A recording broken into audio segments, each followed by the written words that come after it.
Brian, you got to do the entire episode like Jerry Seinfeld and see if anyone noticed. You don't have to do that. You don't have to do that. Just tomato soup.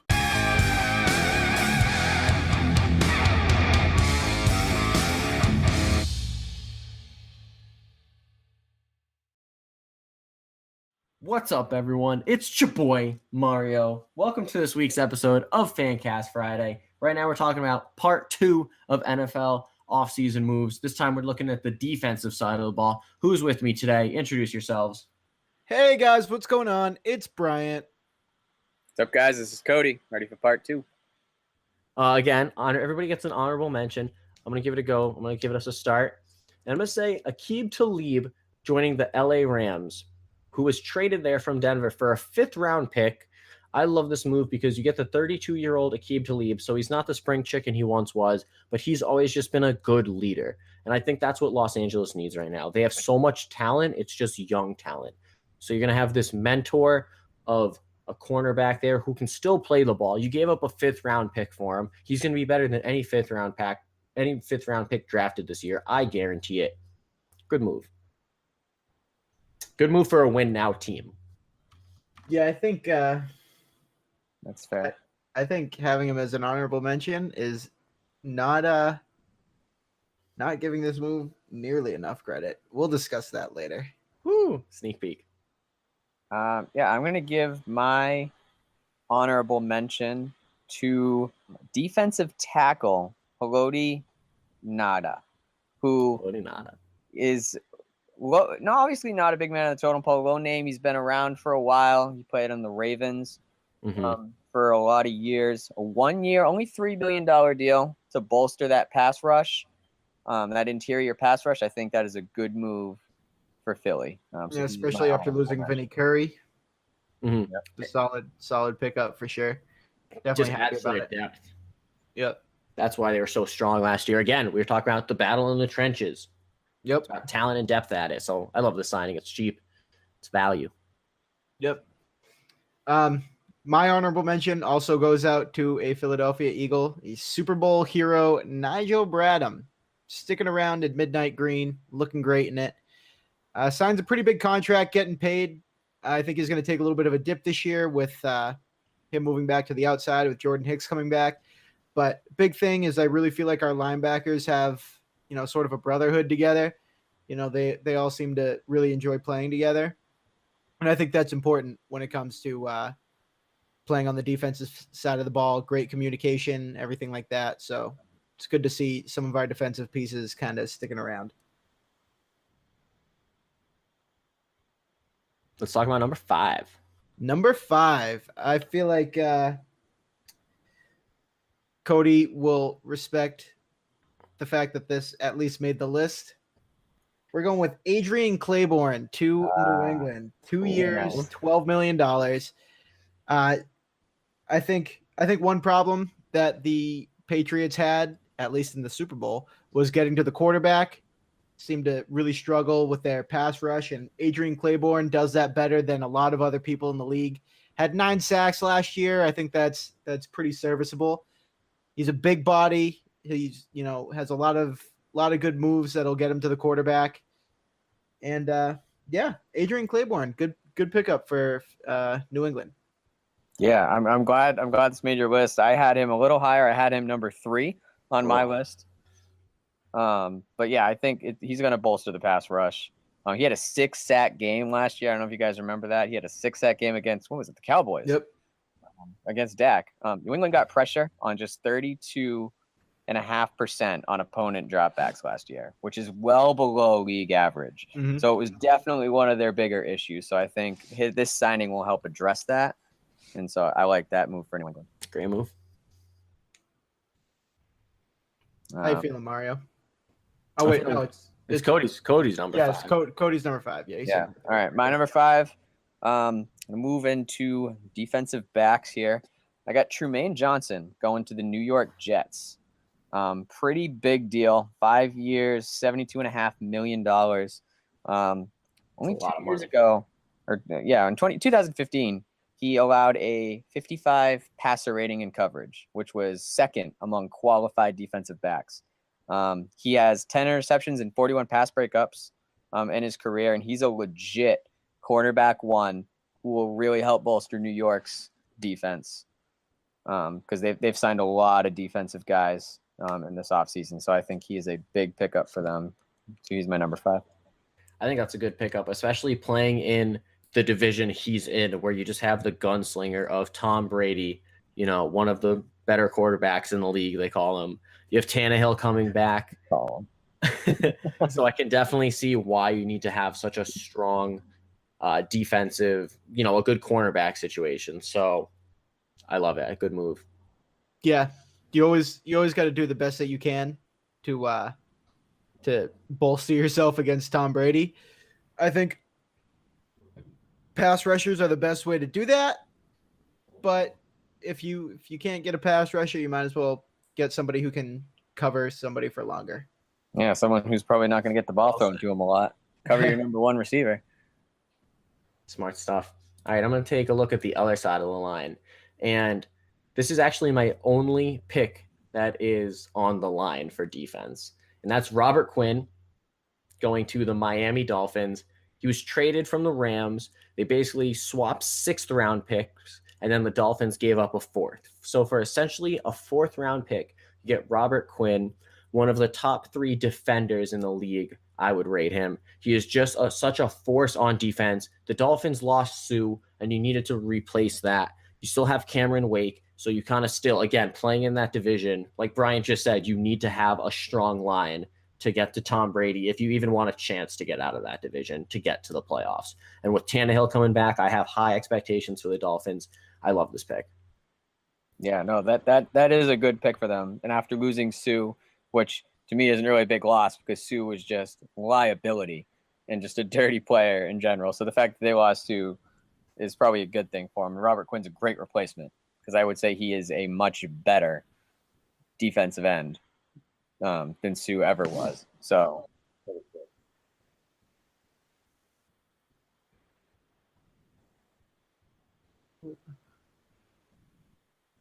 what was he going to do this time? yeah, exactly. He's got a bad rap.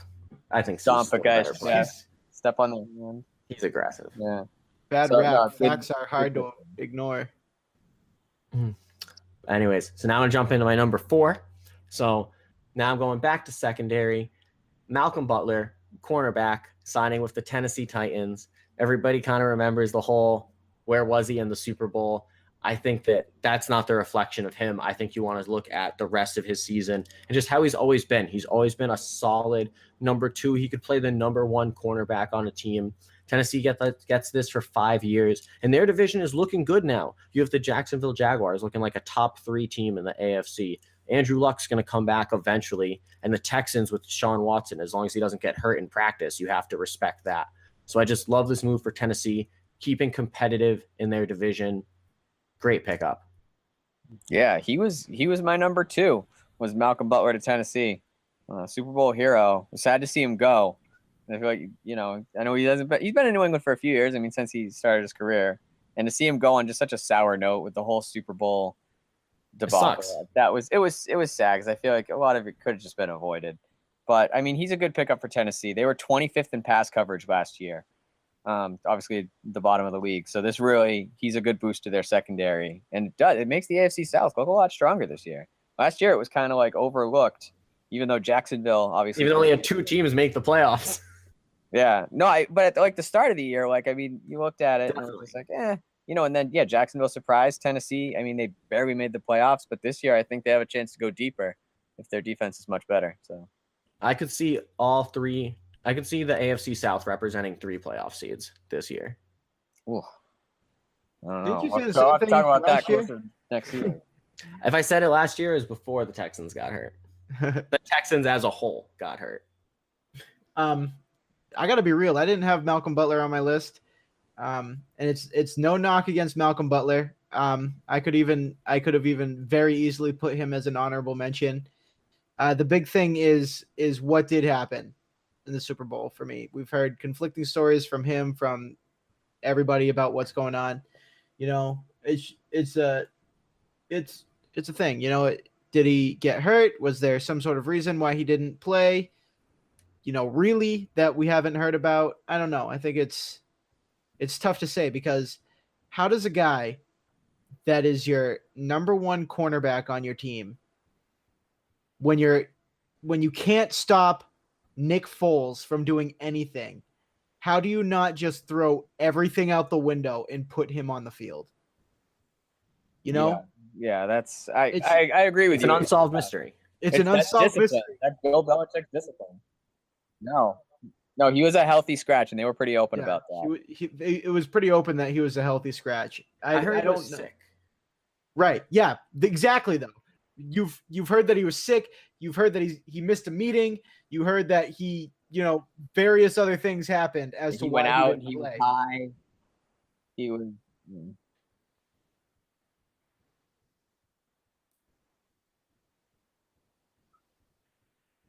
And that's exactly what Bill Belichick would do. So Oh, yeah. if It's that's Bill's way or the highway. He's if done it that's before, what and happened- he would do it. Yeah, he would do it again. if that's what happened, and there's nothing physically wrong with Malcolm Butler, mentally wrong with Malcolm Butler, any of that stuff, then this is one of the best pickups of the offseason for sure. But since we don't know, I really can't talk about it, and thus I am afraid to put him on my list. All right. Well, let's see. Moving on. Number 4. My number 4 is Tyrann Honey Badger Matthew going to Houston, going to the Texans. This man, he is one of the better safeties in the game. He is going to help bolster an already strong Houston defense, and they become a formidable force in the AFC with Deshaun Watson coming back healthy. You got J.J. Watt on that line, and then you put this guy in the backfield. Man, I would not want to play this team. Oh, thank you. Formidable. Thanks, Webster. Oh my goodness. Exactly what I was going for. Homeboy hit webstersdictionary.com. The first time Nate heard that word, need to look it up. I had Tyrann Mathieu at my number 3 because I as well agree that this is an amazing pickup for a already formidable defense, making it even more formidable. Nope. I'm going as many times as I can. I'm milking this. It's not the lightning round. Um, Cody, it seems like you and I swapped 2s and 4s because I had Malcolm Butler as my 4, Honey Badger at my 2. This is a great move. Yeah, he's young. He's 25. Like we've already talked about, Texans. I think a healthy Texans is a top 4 team in this year's AFC, which is kind of adds to what I was saying earlier about the AFC South just being so strong. I think that this just makes a good team better. Yep. I As a agree. drop. I like how you can say that about Tyrann Mathieu, but you don't say that about Kirk Cousins. I don't. Because Crazy. the expectation's different. That's why. Because the Texans missed the playoffs last year, so there's just so much more room for improvement. The window for improvement is just fair, so small. but the hype that's is real right. with Houston. The hype, I would almost say, is bigger with Houston because now people know their potential. So people know what More they importantly, can do. we all agree Tyrann Mathieu pickup balling Excellent. for Excellent. Houston. My number 4 goes to a 1, Vinny Curry going to the Bucks. 3 years, 27 million? Yeah, 27 million. Can't read my own handwriting. How good is that? Bad. 27 million. So Vinny Curry going to the Bucks. Bucks were pretty irrelevant last year, and the year before that, and the year before that, and the year before that. For a while. But I think Vinny Curry is a good step in the right direction. We saw how good of a pass rusher and how big of a body he was for us last year in Philadelphia. He comes in and he's a game changer. He makes any defense he's on better, and that's why he makes my list at number 4. Good spot. It's a good place on the list. Like he didn't make my list, but it was close. It was between him and Robert Quinn for fighting for that number 5 spot, not counting the honorable mention. And I just liked Robert Quinn a little bit more, just because he's a little bit younger, and I feel like he just gives you a little bit more. But I mean, Curry helped us win a Super Bowl, helped the Eagles win a Super Bowl. I can't knock on the man. Respectable. Yeah. Faux show. All right, let's jump to 3. All right, going right into 3. I had Tyrann Mathieu. So, hey, let's talk about the Houston Texans for a second. Tyrann Mathieu. Let's not use the word formidable. Formidable. They're not really that formidable. My number 3 was already. Oh, sorry. Were you gonna go back into it? Nope. No. I was gonna say let's move on to Cody. Oh yeah, my number 3 we already talked about as well. Adrian Claiborne to the Patriots. He was my number 3. This makes for exciting content. All right, Cody jumps here too. Mario, who was your 3? Who was my 3? Oh, my 3 was Kurt Coleman, free safety for the New Orleans Saints. And I love this move because just before last year, the New Orleans Saints defense. Very self-conscious about that. Before last year, the New Orleans Saints defense was one that was a laughingstock. By the end of the year, they were feared. And I love this. You're making a good thing better. As long as you have Drew Brees, you're a contender. And now you're just making your defense better. I love this move. It's $18 million over 3 years with 0 guaranteed. That's another big reason I love it. It's love that, dude. I just love the 0 guaranteed. I think that's so overlooked. And I just love that. It just frees up so much more of your money. It's not as committed, not as guaranteed. So it's just better for the organization. And that's bad for players, though. It's bad for players, but I'm caring about organizations. So I love this move, though. Good for you, Kurt Coleman. Get paid your non-guaranteed money. Now we're jumping to 2. We jumping to 2? Number 2. All right, number 2, Honey Badger. I think that you guys didn't respect this man enough, putting him shy of 2. That's how much I like the Texans right now. Yeah, no, I mean it's a good pick. Yeah, I struggled to list these in a good order because I feel sort of similarly about all of them. That's why I struggled to put an order on them. I just kind of did it based on heart. But yeah, I mean, and my number 2 is Malcolm Butler. We just talked about who's my number 2 going to Tennessee. AFC South. Guess who has a different number 2? Oh, I feel like it's going to be controversial. He's coming off of an injury. The man negotiated his own contract. He said, "Agent, stay at home. I don't need you." He wants to save that 10% commission. Good for him. That is Richard Sherman going to the 49ers, 3 years, $21.15 million. He's an amazing veteran presence that you need on a young defense. In my opinion, he's still probably a top 10 cornerback in the league. Granted, we'll see how he comes back from the Achilles injury, which I know is probably pretty hypocritical to a lot of my other reasons of why I didn't put people on this list. I just think Richard Sherman adds a lot, even if he's not on the field. Just a very team-oriented player. Everything that he does is, for my team, F everybody else. And I think he helps. He's going to be a captain on that defense, without a doubt. I see those points. I see that he adds heart, like you're saying, to these 49ers team who ended the game on a great win streak thanks to Garoppolo and I guess the rest of the team, but mostly Garoppolo. And so now you want to change the culture. You want it to continue to be a winning culture. So you bring in a Super Bowl champion, a very vocal champion, very vocal player. He wasn't on my list just because, like you said, coming off the injury was just a big question mark to me. And I don't know. My thing with cornerback is I feel like it's so easy to just fall from the top. I feel like the fall from grace, it's just so steep. And so I don't see him top 10, sure, but not top 5. I mean, not top 5. I'm not calling them a top 5. Not top 5 defensive offseason move.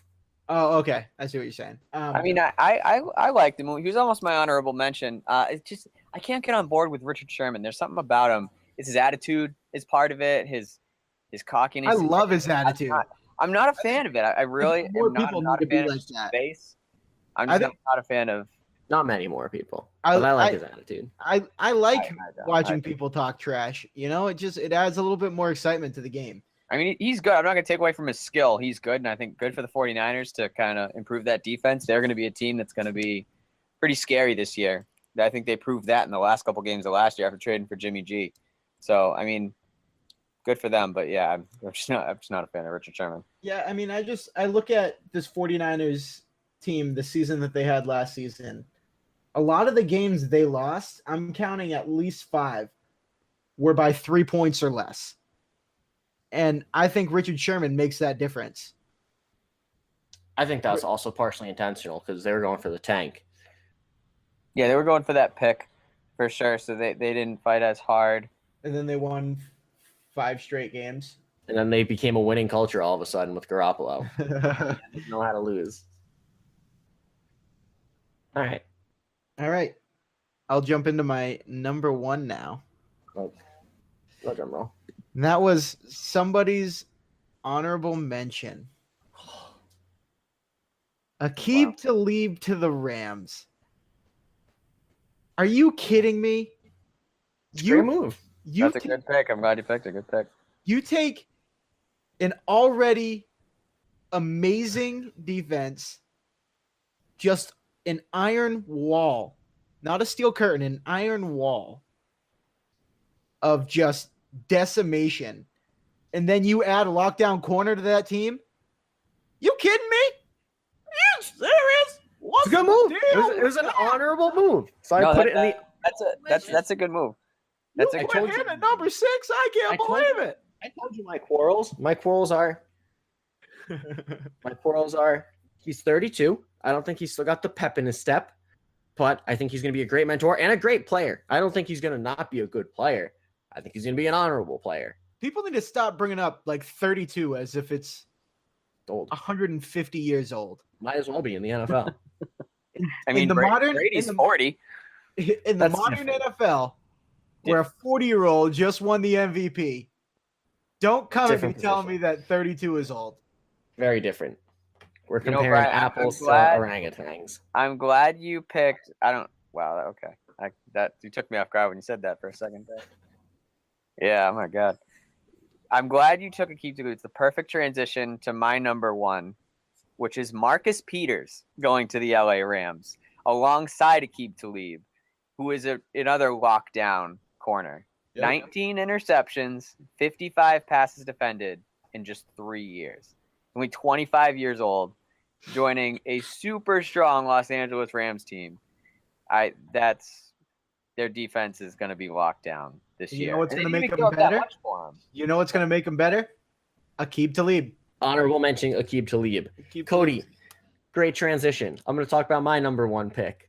My number 1 defensive postseason move, off-season move, is Marcus Peters to the Rams. Yeah. This man's the first one we had in common. This man's 25 years old. Okay. They swapped what was it? The picks were negligible. 4th rounder next year or this year, and then a 2nd rounder next year. Exactly. So for a 2nd round and a 4th round pick, and you get a 6th round pick. So you can wash the 4th and the 6th. So for a 2nd round pick, you're getting arguably a top 5 corner in the NFL on your already stacked top 3 defense. Yeah. This team I'm more afraid of than the Minnesota Vikings. Oh yeah, no, I would say they're, with Jared Goff's development, definitely the best defensive move so far, in my opinion. Glad you agree. All right, everybody. Thank you for tuning in to part 2, defensive offseason moves in the NFL. Again, thank you so much. It's your boy Mario, who's with me. Say goodbye to the lovely ladies and gentlemen. I am Bryant. So long. Farewell. Avita saying goodbye. Until next time, guys. This is Cody.